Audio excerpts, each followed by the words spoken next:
Oiê! Hoje eu estou aqui com o Marcos Vinícius, que é um empreendedor social, e a gente vai falar sobre como fazer para impactar a sociedade no mundo que a gente está vivendo. Marcos, primeiro de tudo, me conta o que é ser um empreendedor social, só para o pessoal entender do que a gente está falando. Oi, Ju, prazer. Obrigado aí pelo convite. Eu que E agradeço. é muito legal quando a gente pode impactar pessoas, transformar a vida de pessoas e, ao mesmo tempo, gerar negócios e novas fontes de renda para as pessoas. Então, quando você coloca as pessoas como prioridade na sua vida, independente da área que você está, isso é ser social. E o empreendedor social é quando ele coloca, através da geração dos seus negócios, as pessoas em primeiro lugar, né? Então eu sempre falo um pouco sobre capitalismo consciente. Quando você coloca pessoa, planeta, pessoas e lucro. O lucro numa empresa ela é super importante para que ela continue tracionando e podendo atingir mais pessoas. Mas o lucro não pode ser acima das pessoas. Então a gente sempre coloca as pessoas em primeiro lugar, os nossos colaboradores em primeiro lugar, as pessoas em quem a gente atinge com as nossas empresas. Até porque uma empresa ela é criada para resolver problemas de pessoas. Verdade. E ao mesmo tempo a gente não pode colocar a empresa à frente das pessoas. Entendi. Então o empreendedor social é quando ele ama as pessoas a ponto de colocar todo o seu foco empresarial ou pessoal para serviço das pessoas. Entendi. Mas é diferente de uma ONG. Você tem uma Totalmente. empresa que gera lucro, que gera empregos e também gera impacto na vida de todas essas pessoas e também dos seus clientes, né? Enfim. Isso. A diferença de uma ONG e de um empreendedor social é que uma ONG ela não pode gerar lucros. Então ela depende de alguns fatores para que ela possa funcionar. A arrecadação de recursos, uma vaquinha ou vender algum produto para que essa ONG possa continuar fazendo o trabalho que ela nasceu para fazer.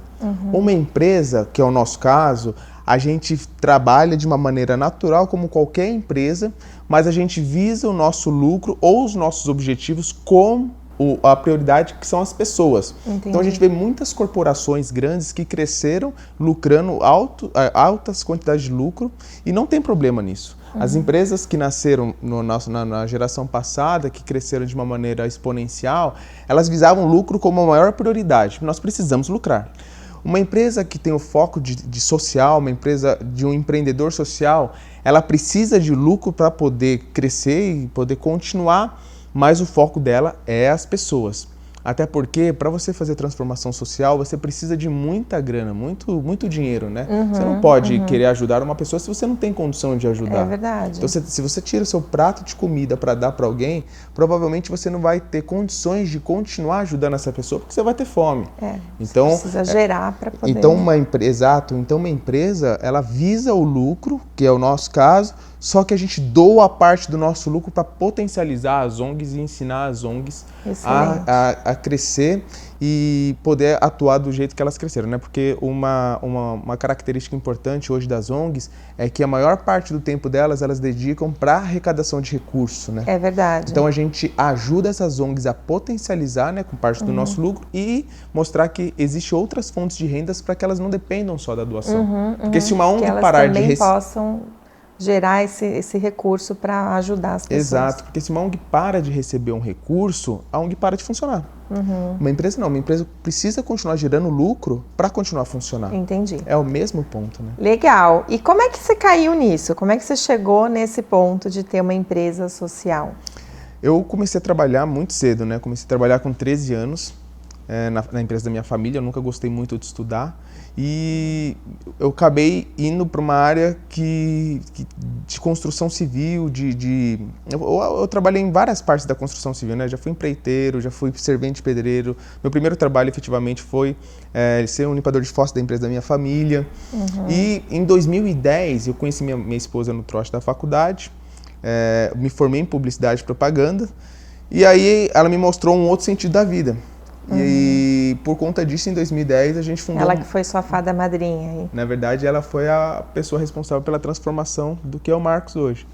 E hoje, em 2010, nós fundamos um projeto junto com alguns amigos chamado Um Novo Tempo. E esse projeto, ele tinha o foco de dar aula de futebol, circo e balé para molecada de rua e situação de invasão no centro de São Paulo. A gente atendia 200 crianças por final de semana, né? A gente colocava dinheiro do nosso bolso para poder atender essas crianças. E, consequentemente, a gente também precisava de grana para poder fazer o projeto acontecer. E a gente começou a fazer hambúrgueres na nossa igreja para poder arrecadar recursos.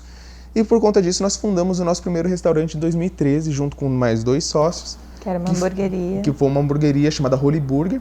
E a gente não tinha pretensão de ser um nome muito grande, né? A gente eram 3 jovens, eu era já um empreendedor da empresa da minha família. Os meus sócios, meus ex-sócios, eles eram... um era assessor de imprensa e um era músico. E aí a gente montou essa hamburgueria.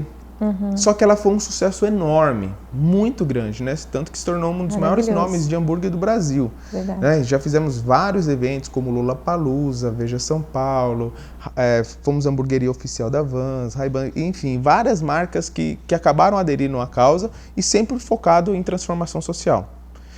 E em 2016 nós fundamos um outro restaurante também, né? Chamado Forno. E esse restaurante também se tornou um grande sucesso. E junto com esse grupo de restaurantes, a gente atendeu mais de 30 mil pessoas por mês nos nossos restaurantes.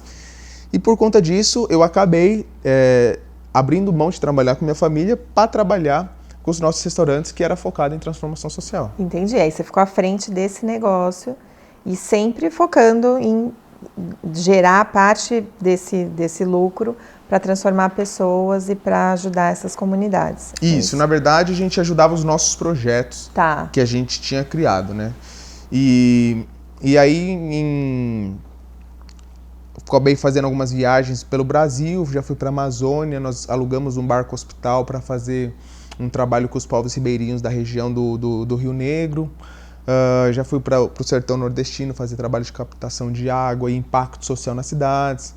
Já fiz trabalho em Foz do Iguaçu com mulheres traficantes da fronteira Brasil-Paraguai. Entendi. E aí, por conta disso, a gente entendeu um outro movimento, que é a falta de conhecimento das pessoas. Entendi. E aí, é daí que surgiu o movimento Happiness, porque a gente vai ter que fazer uma paradinha, e no próximo bloco eu queria que você contasse um pouquinho o surgimento desse movimento Happiness, o que é isso e como que isso está impactando hoje em dia a sociedade. Pode ser? Pode, claro. Então tá bom. Fica aí que a gente já volta.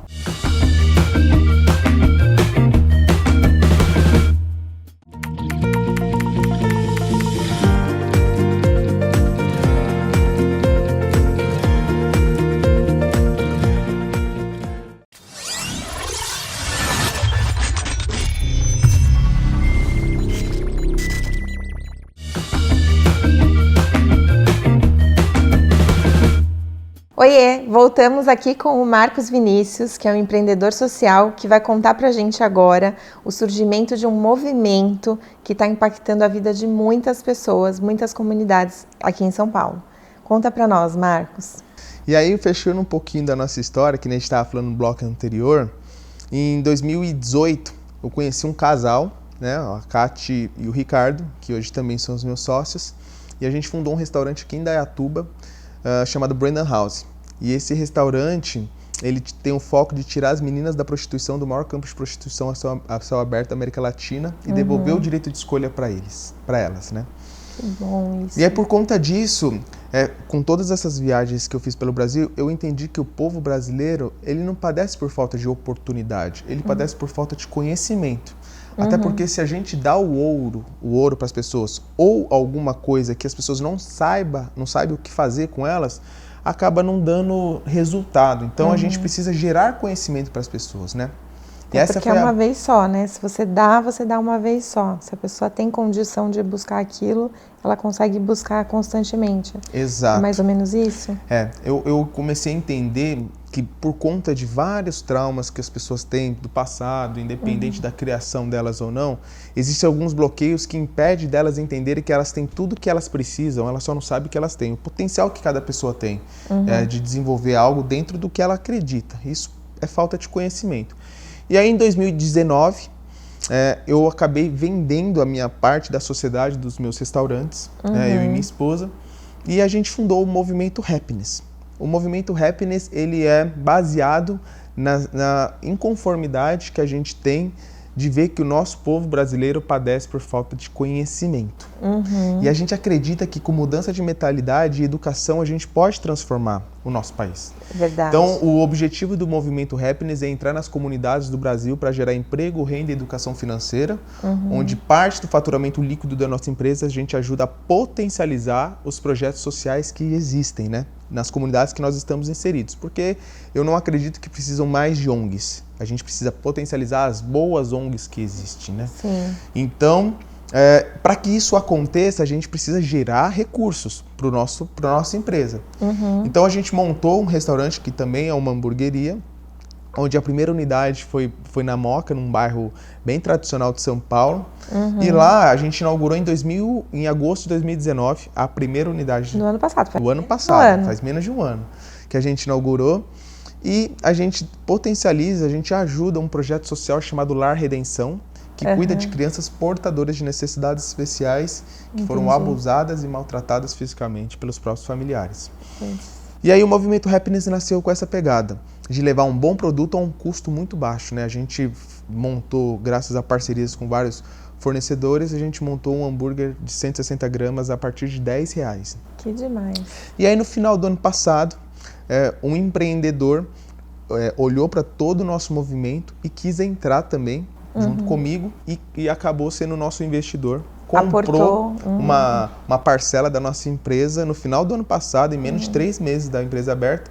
E um detalhe que me chamou a atenção, para você ver onde está o coração da pessoa, ele falou: eu não quero o lucro da empresa nos próximos 2 anos, eu quero poder impactar o máximo de pessoas possíveis se eu puder investir e potencializar o seu projeto. Que eu acho que é isso que é o coração do empreendedorismo social, né? Exato. Você está aportando recurso e em algum momento você vai até ter lucro, mas esse não é o centro da sua atenção. O centro é impactar a sociedade. Exato, porque qual que é o nosso maior patrimônio? São as pessoas. Sim. Não adianta a gente ter coisas, ter uma empresa gigante, ter diversos ambientes que você possa adquirir com os seus recursos. Você precisa das pessoas. Então, quando a gente coloca as pessoas em primeiro lugar, isso é um empreendedorismo social. E transformar não significa só pessoas de comunidade. Transformar é as pessoas que estão trabalhando com a gente, as pessoas que estão ao nosso redor. É você impactar toda e qualquer pessoa, né? E aí, em março desse ano, a gente inaugurou a primeira unidade dentro da favela do Heliópolis, que é uma das maiores favelas do Brasil. Se eu não me engano, é a maior favela do Brasil hoje. Sim. São 280 mil habitantes dentro da favela do Heliópolis. E a gente abriu a nossa primeira unidade lá. E aí foi uma experiência muito interessante, né? Porque nós inauguramos dia 14 de março e uma semana depois veio a quarentena e fechou os restaurantes. E aí foi uma experiência também bem interessante, porque a gente só tá vendendo através de delivery, por conta do isolamento, e a gente entendeu também que as principais plataformas de delivery não entregam dentro da favela. Isso é verdade, você tinha me contado isso, né? Que você não consegue pedir pelo delivery dentro da favela porque eles não entram lá. Eles cortam o raio, né, da favela. E aí a gente criou o nosso próprio aplicativo para poder entregar para os moradores da favela. Ah, que ótimo. Então as pessoas consomem o nosso produto e parte do lucro do nosso produto a gente potencializa um projeto social lá, uma ONG chamada OSSE, Obra Social Santa de Virgens, onde nós cuidamos de mais de 400 famílias, são 3.500 pessoas impactadas pela OSSE e hoje também pelo Movimento Happiness. Que demais. 100% dos funcionários da Happiness, da loja do Heliópolis, são moradores do Heliópolis que nunca trabalharam na área. E hoje eles têm a condição e a oportunidade de aprender uma profissão nova. Sim. E resgatar sonhos, né? A gente tem um depoimento de um funcionário nosso que ele é um ex-traficante, saiu do sistema carcerário, estava sem emprego, conheci ele lá, dei a oportunidade de trabalho para ele. Uma semana depois ele deu um depoimento para os nossos gerentes e falou: o Movimento Happiness me fez voltar a sonhar, porque ninguém acreditava em mim. Todo mundo olhava para mim como um ex-presidiário, um ex-traficante, e ele me olhou como uma pessoa. Que ótimo. Marcos, a gente vai dar uma paradinha novamente. No terceiro bloco eu queria falar um pouquinho de como que a gente pode ajudar e o que cada um de nós pode fazer para potencializar esse momento, esse movimento social que a gente está passando agora nessa crise. Pode ser? Pode, claro. Então tá bom, a gente volta já. Fica aí.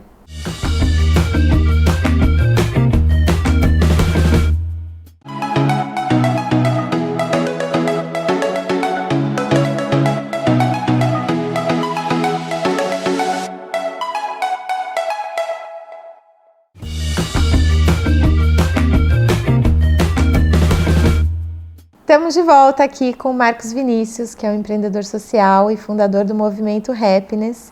E Marcos, eu queria muito entender o que a gente pode fazer nesse momento de crise. A gente está vivendo uma pandemia, a gente está vendo muita gente em vulnerabilidade social, às vezes sem emprego, sem conseguir levar o sustento para casa.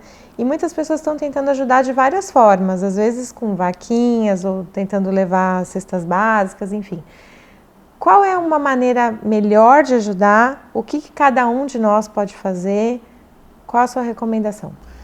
Ju, hoje a gente vê que, por conta de tudo isso que está acontecendo, as pessoas se tornaram mais solidárias. E a solidariedade, infelizmente, ela é imposta em atos únicos, né? Então a gente vê, por exemplo, toda essa situação que está acontecendo, vou doar lá uma cesta básica. Não, vou doar um prato de comida. Mas são doações únicas, onde a generosidade tinha que ser algo constante na nossa vida, né? Eu falo sobre o transbordo. A gente só transborda na vida da pessoa quando a gente tem como dar isso para a pessoa, né? Não é um fator limitante, não é algo limitado. O transbordo, ele tem que ser algo ilimitado, tem que ser algo que permanece na sua vida.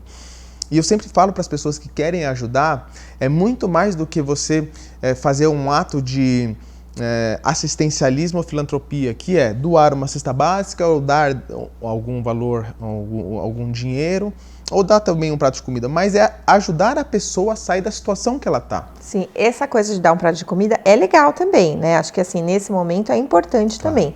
Mas o que você vai falar agora é mais importante, gente. Que na verdade, a gente tem dois âmbitos onde, em qualquer situação, ou você é protagonista ou você é espectador.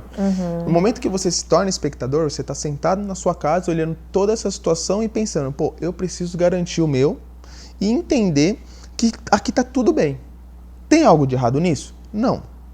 Mas também tem o lado protagonista, de olhar e falar assim, não, eu preciso tomar alguma decisão baseada em tudo que eu sei para poder transformar a vida de uma pessoa que está precisando sair daquela situação de vulnerabilidade, porque talvez falta conhecimento para ela. E que eu posso ajudar. Exato. E aí foi quando nós fundamos o projeto Semeando em Heliópolis. E o que é esse projeto? A gente entendeu que nós precisávamos nos tornar protagonistas de toda essa situação dentro da favela de Heliópolis, porque a gente fala de isolamento social, mas como que você faz isolamento social numa casa onde tem 11 pessoas e num cômodo de 15 metros quadrados? Não tem como. Impossível. E aí a gente entendeu que a gente precisava tomar 3 frentes. Primeiro que a gente montou um crowdfunding, onde a gente tem um objetivo principal de arrecadar R$200 mil. A Happiness aportou seus primeiros R$40 mil para poder transformar a vida dessas 400 famílias. Então são 3 aspectos desse crowdfunding, né? O primeiro deles é que 40% desse valor de 200 mil, que dá R$80 mil, a gente está atacando agora. Ou seja, a gente está ajudando na alimentação, itens de higiene básico, itens pessoais, medicação, entre outros. Através de um voucher, que a gente dá R$100 para cada família durante 2 meses. E esse voucher só pode ser consumido em comércios locais dentro da comunidade, para girar o comércio local. Então, eu ajudo o fornecedor, eu ajudo o mercado e eu ajudo a família. Então, eu ajudo a girar esse comércio local. Só que a gente pediu uma coisa em troca das famílias. A gente falou, beleza, a gente está ajudando vocês nessa situação emergencial, só que a gente quer tirar vocês dessa situação de vulnerabilidade. Ou seja, eu quero tirar vocês da situação de ficar no âmbito assistencialista. Eu preciso de ajuda do governo, eu preciso de ajuda de pessoas e mudar essa mentalidade de se colocar de espectador da sua vida e gerar novas fontes de receita para vocês. Até porque eu tenho uma frase que eu gosto muito, que é, nós não estamos no mesmo barco, nós estamos na mesma tempestade em barcos diferentes. Tem pessoas que estão no seu barquinho, tem pessoas remando, tem pessoas que estão com o seu barquinho furado e está afundando, tem pessoas que estão nos seus iates, tem pessoas comprando barco dos outros e outros construindo portos para arrecadar esses barcos, né? E aí tem pessoas que estão lucrando muito com essa crise. Sim. E aí, através do conhecimento, a gente entendeu que tinha que se pensar no pós-crise, porque muitas pessoas estão pensando em ajudar nesse momento, né? Mas poucas pessoas estão pensando em como vai ser o pós-crise. Como que essas famílias vão se portar com o pós-crise? Né? No ramo da alimentação, mais de 1 milhão de pessoas já perderam seus empregos, 200 mil comércios já se fecharam por conta do isolamento, né? Da quarentena.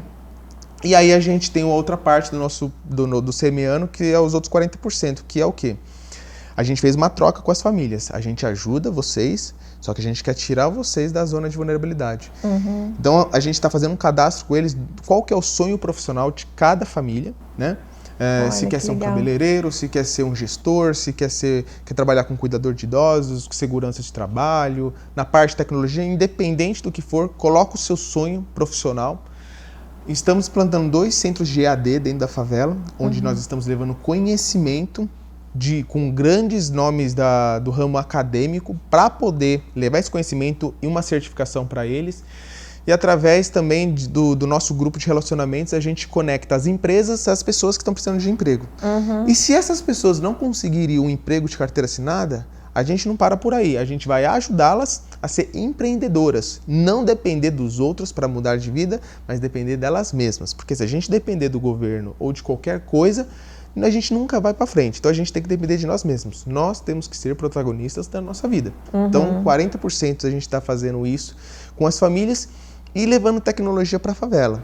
Então ótimo. Crianças de 6 a 16 anos vão ter cursos de programação, desenvolvimento de jogos e aplicativos, onde em menos de 6 meses as crianças vão conseguir publicar na Apple Store ou numa Google Play um jogo ou um aplicativo criados por ela mesma. Delas mesmas. Exato. Então a gente está mostrando para elas que existe um mundo que elas têm de oportunidade, mas elas precisam do conhecimento primeiro para poder acessar essas oportunidades. Então a gente está focando muito mais no pós-crise, de como tirar essas famílias da zona de vulnerabilidade e tirá-las também dessa necessidade do nosso projeto ajudar elas. A gente quer não precisar mais ajudar elas, né? Elas entenderem que não precisam mais de ajuda, do que efetivamente ajudar no agora. Sim. Porque o agora, isso tudo vai passar. Né? Vai existir um novo método, nós temos hoje uma nova forma de se relacionar, de se comunicar, de trabalhar, de consumir, mas o pós está chegando. E quem não estiver preparado vai sofrer as consequências e já está. Então a gente está ajudando e transformando essas famílias, pensando muito mais no pós do que na pandemia em si. Que ótimo. Eu já queria me colocar à disposição, porque eu tenho, né, para quem não sabe, aqui eu tenho um curso de desenvolvimento pessoal, de desenvolvimento de inteligência emocional, enfim, uma série de competências para essas pessoas. Eu quero deixar à disposição para vocês no seu EAD e também a parte de tecnologia, que eu também tenho uma empresa de tecnologia para ajudar vocês lá. Eu acho que é um projeto lindo e a gente já está tendo o resultado, né? Você já está vendo o resultado nisso nas pessoas. Com certeza. A gente vê que existe muitas pessoas que voltaram a sonhar porque alguém acreditou nelas.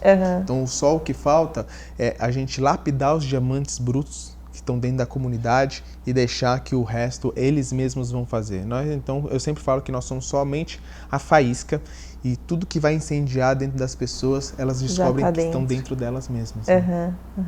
Excelente. Marcos, eu te agradeço muito pela entrevista, por você ter vindo até aqui.